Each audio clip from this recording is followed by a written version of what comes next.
makisama, mag-enjoy ka. Happy birthday, Tatay Berto!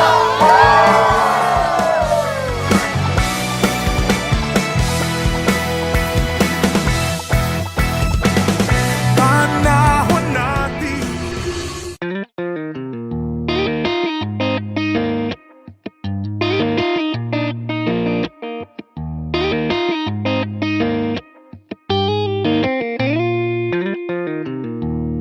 He doesn't fight crime or wear a cape.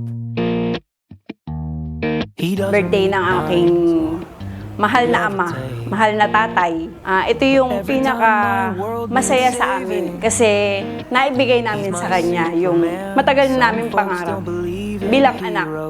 'Cause they haven't met my dad. Kami lang magkakapatid, si nanay, nagplano dahil siyempre nagpapasalamat kami kasi sa edad ni tatay nito, inabot siya, nakasama namin siya.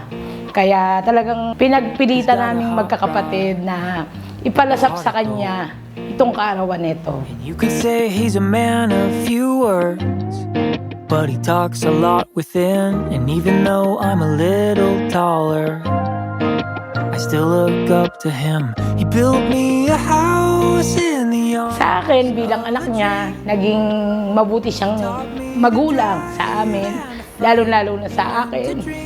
Dahil sa mga naging ng buhay ko, lagi siyang nandyan. Kaya labis ako nagpapasalamat dahil meron akong tatay na kagaya niya. To me.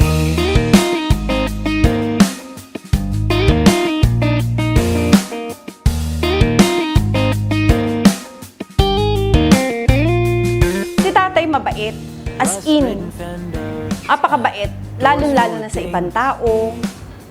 Napakaano niya, abuting makisama.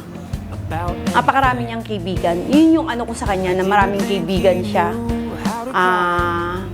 Ultimo mga pinsan niya, siya yung puntahan, hingahan ng sama ng loob, siya yung tagapayo.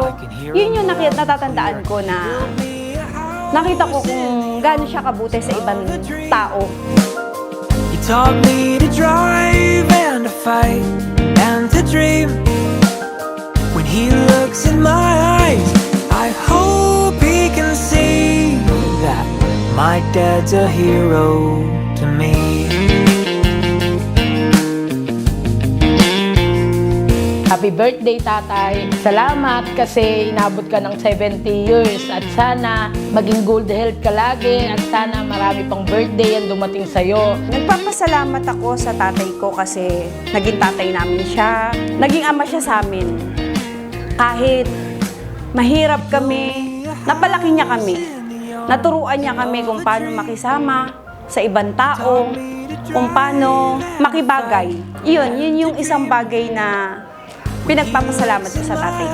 Ang araw na ito ay para sa kanya, the king of this evening. Ladies and gentlemen, a round of applause for our birthday celebrator. We have Mr.